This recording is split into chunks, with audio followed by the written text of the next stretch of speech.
happen if we'd gotten plus 2% growth? Easy, that's called last year. No big deal. Our system does great with growth and threatens to collapse without it. That's a feature of our system. And if I was given one chart, I said, Chris, I'm only going to give you a couple minutes and one chart to explain everything about what you're talking about on the economy, it's this one. This is United States data, comes from the Federal Reserve in the red line. You're looking at trillions of dollars up your left axis there. Across the bottom are years. It starts in 1970.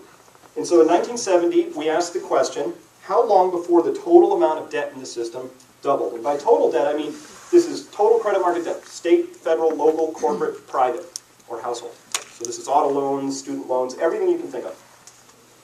And so the question is answered by these little blue upside down pyramids. The first doubling took about 7 years. Full doubling of credit. Well, when was the next doubling? Oh, about 6 more years. And then another doubling, and another and another. And what we have here is a chart that shows us in the last 4 decades, we had 5 complete doublings of debt. 4 decades, 5 doublings. So if you want the next few decades to resemble the prior decades, that's simple. We just need some more doublings of debt. Now you have gut check time. This is where you can drop all the fancy math and all the PhD stuff and just say, wow, let's see, we're at 52 trillion in debt. So if we wanted the next decade to look like these last ones, it has to go to 104 trillion, and then to 208. To put this in context, every mortgage in the United States right now, all added up for every house, adds up to about $10 trillion. So another doubling would only require 5 new real estate markets. How likely is it? It's not very likely. We're running out of things that we can find to borrow money against or lend towards. And everything that you want to know about what's happened lately can be found in this little orange circle right here. That little wiggle, that little red tail right there, where that chart sort of tips over, is the most serious departure in our data from a perfect idealized exponential curve, which is the black line.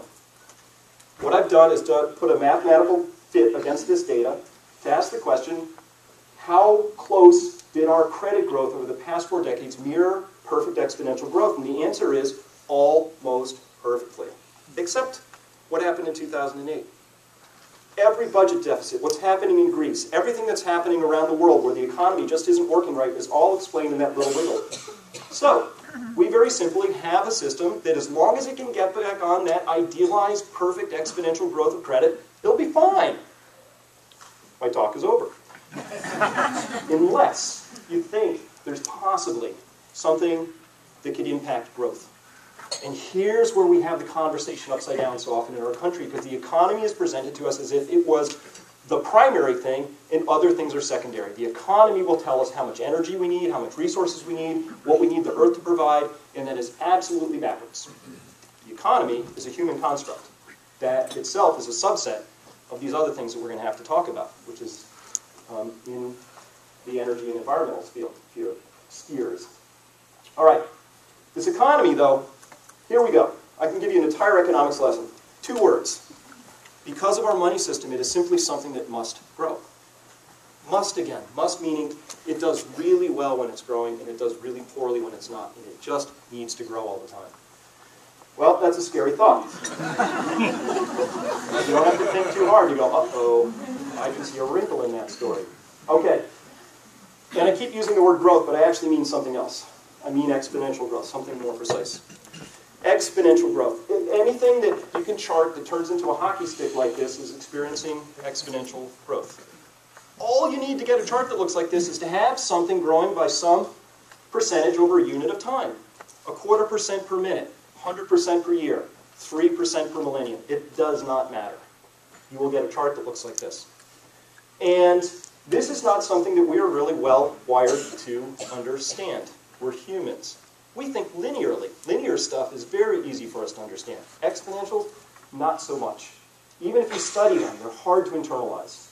So I have a thought experiment that can help internalize this. Oh, and here's an example of that. So let's say I gave you, I said, okay, I'm going to give you 2 pens, and I'm going to score you based on how well you can bring these together at a nice, even pace. Right? And you'll score very highly, 10 times, you'll do great.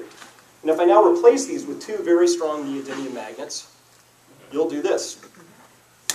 And it'll happen 100 times out of 100. And your neurons and your muscles and your brain will not quite be able to work the formula out to do that evenly well, because it's hard. It's really tricky. So here's another thought experiment to help make this even, maybe hopefully more clear. Those of you who've seen this before, or shout out really just throw people off the track, would you? Okay, it works like this. I have a magic eyedropper, and it's magic because when I put that drop of water in your left hand, it's going to double every minute. So after 1 minute, you have 2 drops. After 2 minutes, you have 4 drops. After 6 minutes, you can fill up a thimble. Okay? If you have a sense of that growth, follow me now. We're going to go do something. We're going to have to ruin a stadium. So I think this one. That's good. Sorry.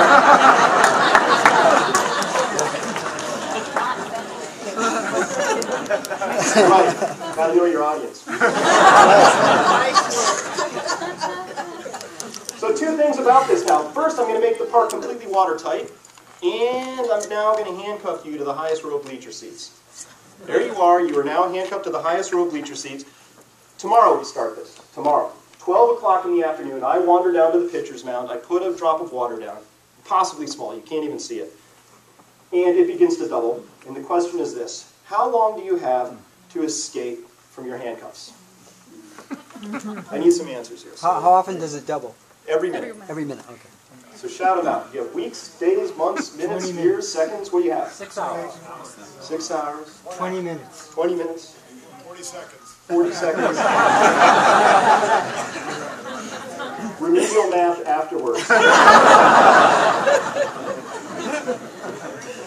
All right, you all have an idea in your heads of what this would be. Here's the answer. You have until 12:50 to escape from your handcuffs. And I see the skeptics out there. Chris, you underestimated the volume of the park, probably by 100%. So you can think 12:51. If that makes you feel better. That's not the important question. This is the important question. At what time is this park still 97% empty space, and how many of you realize the urgency and the seriousness of your predicament? 12:49.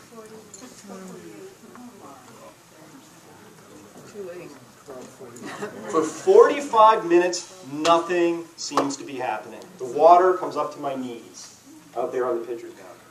And in 5 more minutes, it's over. All of human history until 1960 to put the first 3 billion people on the planet. 40 years for the next 3 billion.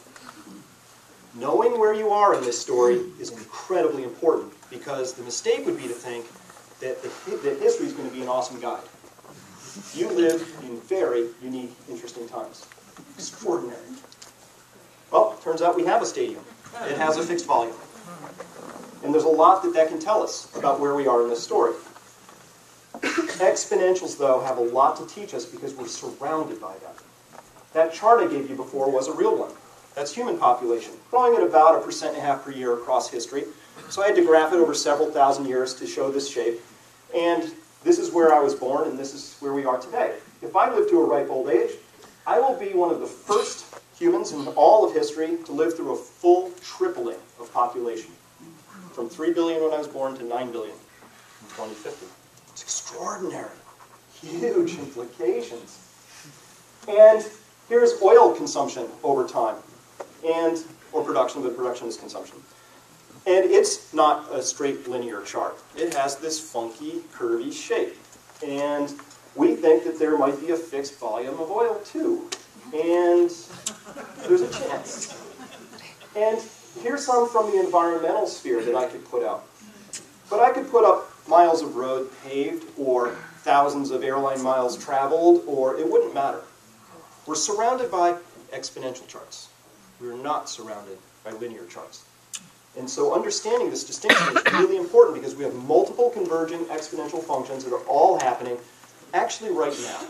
How many people share with me the perception that things seem to be going faster and faster? I am now done. There's a reason for that. There is a reason for that. That is not just perception. That's not just you getting older and sclerotic, like me. That's actually just what we're surrounded by.